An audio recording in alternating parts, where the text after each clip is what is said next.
Hi everyone, welcome back to my channel. I'm Farah, and in today's video I'm just going to tell you about the books that I read in June.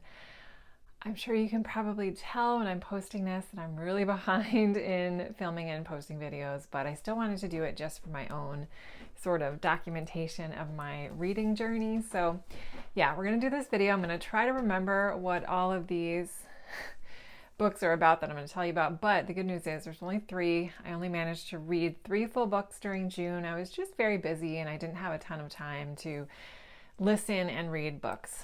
So I'm going to start with my least favorite and go up to my favorite book of the month. So first up, and these were all good, I all really liked these. So the first book is called The Wedding Crasher by Mia Sosa, and this is a contemporary romance. It's a fairly new release. I think it was maybe released last year in 2022, and I did have a bit of a hold at the library, so it took a while for me to be able to read this. So this book is actually a second book in a little kind of romance series that she has. The first book being The Worst Best Man. But in my opinion, I didn't realize it was book 2 in this little series, and I think it totally works as a standalone. It just focuses on a different couple within the first story. So the main characters of the first story are sort of background characters in the second story. So it totally worked for me. I don't think you have to read them in any particular order. So our story focuses on this woman named Solange and this guy named Dean. So the story opens up with Solange helping out her cousins, her 2 cousins who are a wedding planner and a makeup artist, and they're getting the bride ready for her wedding that is taking place that day. Solange agreed to help out because they were a little short-staffed, so she's there and she's walking around and she happens to come across the bride-to-be talking with another man in the stairwell, and she's confessing her love to him and he's kind of confessing his love to her, and so she's like, oh my gosh. She kind of walks upon this. So during the actual wedding, this bride-to-be is supposed to marry this man named Dean. So at the part where the officiant asks, is there anybody who objects to this wedding, she stands up and she kind of throws the bride under the bus a little bit, and she's like, you really need to think about what you're doing. Are you sure you want to do this? And of course the bride breaks down and she said, no, I don't want to go through with this. So Solange essentially crashes the wedding. So Dean, the guy who was supposed to get married, it turns out that this was just sort of like a marriage of convenience anyway. So his heart wasn't truly broken, but this bride and groom, they were supposed to get married because it made sense. It made financial sense. It made sense just kind of as a partnership. So he was kind of upset, but he totally got over it. But through his work, he is an attorney. His law firm that he's working for is trying to acquire this really high-profile potential lawyer to join their firm. So he's recruited to kind of take her out and show her the sights of DC. That's where the story takes place. But this other guy named Peter is kind of being chosen for this role because Peter has a fiance, and the new lawyer has a couple also. So they wanted somebody that had a couple to kind of go on double dates with this potential good lawyer that they want to get.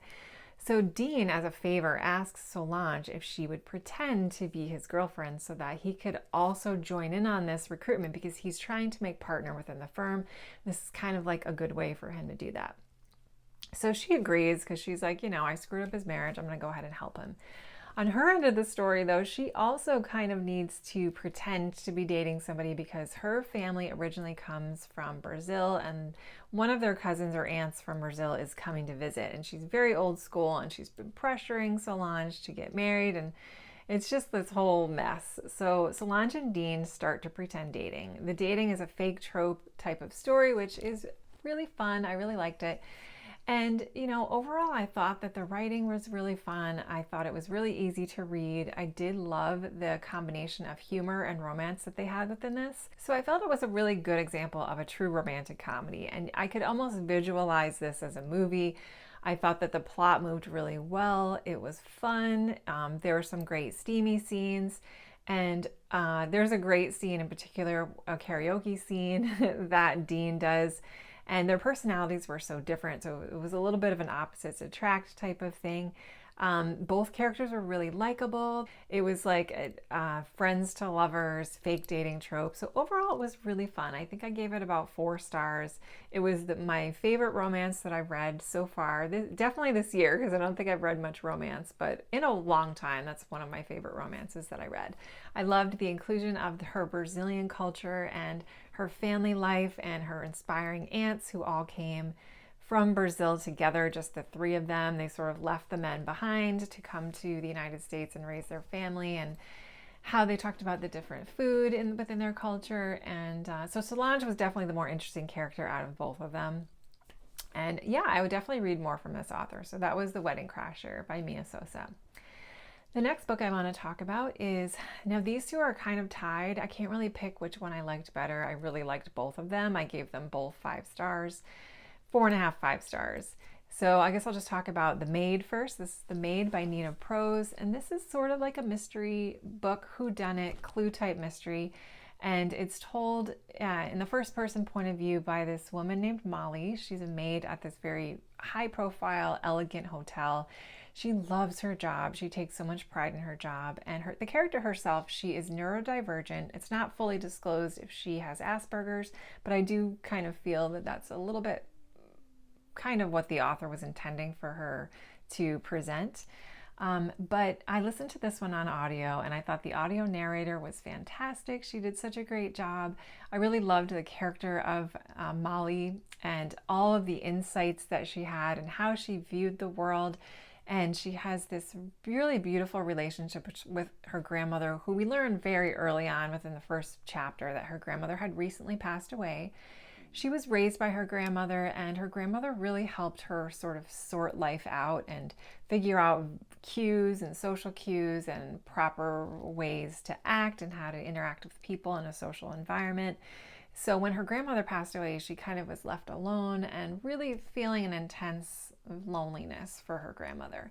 So Molly one day is cleaning, doing everything that she loves, and she kind of walks in and finds this body in a room of this very prestigious couple that stays in their hotel all the time. They're very high profile, wealthy businessman and his much younger wife.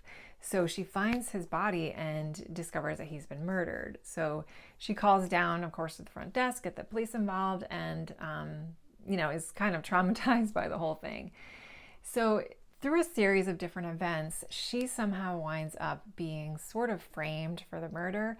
And you see these people within the hotel manipulating her and playing her, and you see it happening, but she doesn't see it happening. And she keeps showing up in the wrong place and saying the wrong thing. So she's kind of like digging herself in this bigger and bigger hole. So what I really liked about this book was just the themes of loneliness and friendships and people coming out of places that you would never expect to come and help you, and this sense of community and how these beautiful people from the hotel that work with her really came together and helped her figure things out and just so unselfishly helped her. And she was so grateful, and it was such a feel-good, cozy mystery. The mystery played out really well. The plot moved along fantastically. Really lovable characters. And I did just see that Nita Prose is coming out with another book within this sort of world featuring Molly again. So I can't remember the name of it. I'll put a picture of it here if I can find one, but I'm really excited to read that. So just a fantastic fun. If you really like mysteries and you like cozy books, I just really liked this one a lot. So that was my first read by this author. And then finally, my last book that I read that I finished in June was called Mad Honey by Jodi Piccoult. I did do quite an extensive chat about this in my previous vlog, which you can see here, or I'll put the link down below. But this book I also listened to on audio. Fantastic. This book had 2 audio narrators, so we're following 2 different points of views. We're following this woman named Olivia, who is in her, I think, early 40s, probably mid 40s. She has a son named Asher who is just graduating high school, so it focuses on her in the first person. And then we switch points of view to this younger girl named Lily, who's about 18 years old as well, Asher's age. And the story starts out with Lily's murder, or Lily's death. The timelines are really interesting because with Olivia's timeline, we are moving forward from the day of the murder, of Lily's murder, to, we're just following them along to the future.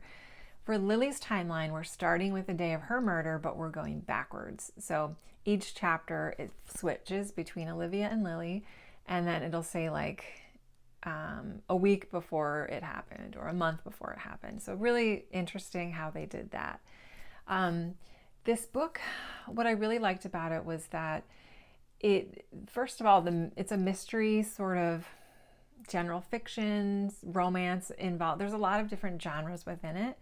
And it does explore different themes involving sexuality and gender and things like that. So if you're really sensitive to certain things along those aspects, then I would maybe read some spoilers, because I know that a lot of people were not expecting the spoilers that happened and were really upset about it. I personally loved it, and I thought it was such a beautifully well done book. I thought that the thriller, it's like a courtroom drama mixed in there. So basically, let me go back a little bit. So Lily is found dead, and she's found dead by Olivia's son, Asher. Asher winds up being the prime suspect because him and Lily had been dating for a few months before this, and there's really no one else that they could pin this murder on. So we follow Asher as he gets arrested and as he gets put on trial, and how all this evidence is pointing to him that maybe he could have done this. Now, Olivia, within her story, we get flashbacks, and it turns out that she has been emotionally and physically abused by her previous husband, who's Asher's father. So the whole time it's all unfolding, we're hearing Olivia and her struggle to believe that Asher's innocent, but also her seeing signs of a little bit of violence with her son that she's afraid he inherited from his father. So it's a really interesting look at domestic violence. It's a really interesting look at a mom's love for her son and what she'll do, and how, victims of domestic violence can usually sometimes put up with it when it's happening to them, but the second one of their children is threatened, that's kind of the catalyst that helps them to get away from that situation. So I thought that was really interesting. One thing I didn't really like that much, though, was unfortunately the voice narrator for Lily. I just found that her voice was really flat. It really didn't have a lot of emotion as she was telling the story. So I didn't care for that voice very much, unfortunately. I hate to say that about a voice actor, but it just didn't work well for me. Olivia's voice actor was done by a different person, and that was fantastic. I thought it was great. So Olivia has returned home, another part of the story, and she's raising her longtime family business of honeybees. That's kind of where the title of the book comes from. So we get a lot of insight into beekeeping, and as the drama's unfolding and the mystery's unfolding, she will flash back and kind of do these interesting little tidbits about bees and about beekeeping, and it sort of like weaves its way into the story a little bit. So overall, I just thought it was a great book. I really loved it. I love the story itself. It was a really beautiful love story, and the mystery was really great. There's a fantastic character who serves as Asher's lawyer during the courtroom scenes, who I guess might be a character in one of her previous books, but I thought that the courtroom drama part was done really well. There was this fantastic female lawyer who was doing the prosecuting, and she was so awful, but she was so good to hate, So that was Mad Honey by Jodi Piccoult. Again, a phenomenal book. So I didn't read a lot this month, but what I did read, I really, really enjoyed. So I hope you guys enjoyed this video. I would love to know what you've read this month, if you read anything good. I'd love to know if you've read any of those 3 books and what your thoughts were on that. So thank you guys so much for watching. I hope you're having a wonderful day today, and I will see you in my next video. Still working on a ton of stuff, but I need to pick some new books, so hopefully we'll have some good reads coming up on the horizon.